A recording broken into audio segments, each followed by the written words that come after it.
Alin ba?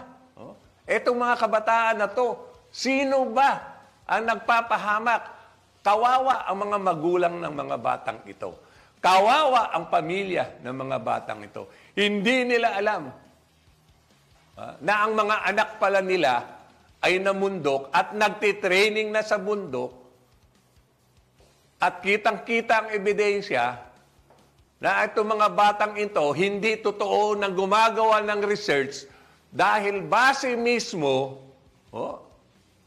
sa mga witnesses ng barangay captain, witnesses ng ibang tao, na ang mga taong ito, ang mga batang ito, napaslang na may mga hawak na baril.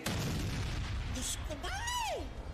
Di ba kayo nakonsensya sa mga kayong kabataan party list, kayong makabayan, MacBlack, di ba kayo nakonsensya sa mga magulang at kapatid ng pinahamak ninyong mga ito?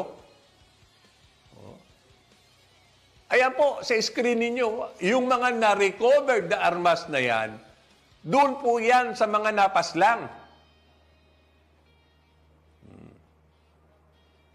Hindi ko na malaman kung ano talaga itong gobyernong ito at itong House of Congress na to. Magpakatotoo naman kayo. Nilunok nyo na ang prinsipyo at ang tama.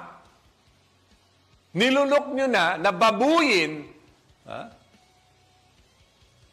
babuyin ang kabataan natin, inalisan ng pagkakataon ang mga batang ito at ang pamilya nito, pinangutang ng mga magulang para lang makapag-aral itong mga batang ito, pero napahamak.